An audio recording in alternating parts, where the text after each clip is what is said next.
আজ থেকে 1400 বছর আগে রাসূল সাল্লাল্লাহু আলাইহি ওয়াসাল্লাম ইরানের অধিবাসীদের জ্ঞান, ঈমান এবং ইসলামের মর্যাদা সম্পর্কে কিছু কথা বলে গেছেন, সেটি আপনাদের সম্মুখে তুলে ধরি। রাসূল করিম হযরত মুহাম্মদ সাল্লাল্লাহু আলাইহি ওয়াসাল্লাম তার প্রিয় সাহাবী হযরত সালমান ফারসি রাদিয়াল্লাহু তাআলা আনহুর কাঁধে হাত রেখে বলেছিলেন, সুরাইয়া দ্বীপপুঞ্জের উপর যদি জ্ঞান থাকে সেটি পারস্যের লোকজন সেখান থেকে জ্ঞান অর্জন করত। সালমান ফারসি রাদিয়াল্লাহু তাআলা আনহুর এমন একজন সাহাবী ছিলেন যিনি খন্দকের যুদ্ধে তার পরিকল্পনা অনুযায়ী কূপ খনন করেছিলেন এবং সেখানে সেই পরিকল্পনা অনুযায়ী মুসলমানরা বিজয় লাভ করেছিলেন। এই হাদিস দ্বারা প্রমাণিত হয় যে ইরানের এখন বর্তমানের মধ্যযুগীয় বর্বরতা, যুদ্ধ এবং ইসলামিক শাসন সবকিছু বিশ্লেষণ করলে আপনি দেখতে পারবেন যে আরব কান্ট্রি যারা বসবাস করে তাদের ইমানের থেকেও বেশি শক্তিশালী ইমানদার ইসলামিক ঐক্য ধরে রাখার জন্য ইরানের লোকজন খুব ভূমিকা পালন করে। তার পাশাপাশি রাসূল সাল্লাল্লাহু আলাইহি ওয়াসাল্লাম সালমান ফারসি রাদিয়াল্লাহু তাআলা আনহুকে পারস্যের লোক হলেও তিনি তার পরিবারের একজন লোক হিসেবে জানতেন, ধরতেন, কেননা সালমান ফারসি রাদিয়াল্লাহু তাআলা আনহুর জ্ঞান খুব অতুলনীয় ছিল। উল্লেখ্য যে আপনি ইতিহাস বিশ্লেষণ করলে দেখতে পারবেন হাদিসের 6টি গ্রন্থ, প্রত্যেকটি গ্রন্থই ইরান থেকে সংকলিত। ইরানের লোকজনের জ্ঞান এমনই জ্ঞান ছিল যে তারা ইসলামকে ধরে রাখার জন্য তাদের মধ্যে দুইটা ভাগ আছে, শিয়া সুন্নি। যতই ভেদাভেদ থাকুক না কেন, তাদের মধ্যে দুটি পার্থক্য যতই থাকুক না কেন, রাসূল সাল্লাল্লাহু আলাইহি ওয়াসাল্লাম বলছেন শেষ জামানায় কিয়ামতের আগ মুহূর্তে কালো পতাকাধারী যেই মুখোশধারী যেই লোকগুলান ইরান থেকে বের হবে এবং কিয়ামতের আগ মুহূর্তে দাজ্জালকে শেষ করার জন্য সেই যুবকরাই যথেষ্ট, যেটি পারস্যে অবস্থিত।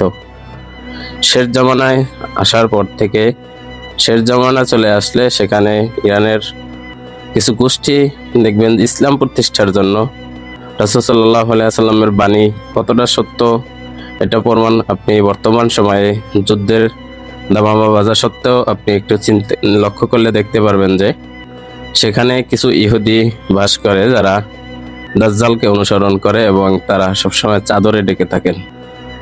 সেখান থেকেই দাজ্জালকে শেষ করার জন্য, ইসলামকে বিজয় লাভ করার জন্য পারস্যের কিছু যুবক সেখানে যুদ্ধ করার জন্য, দাজ্জালকে শেষ করার জন্য প্রস্তুত থাকে, বের হবেন শেষ জামানায়।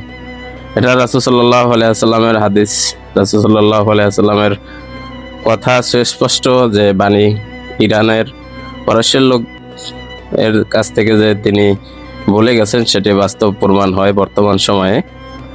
হাদিসের বিশেষ আপনি যদি লক্ষ্য করেন, বিশেষ যে 6টি কিতাব সেটি কিন্তু ইরানের ইমামগণই বেশি সংরক্ষণ করেছেন।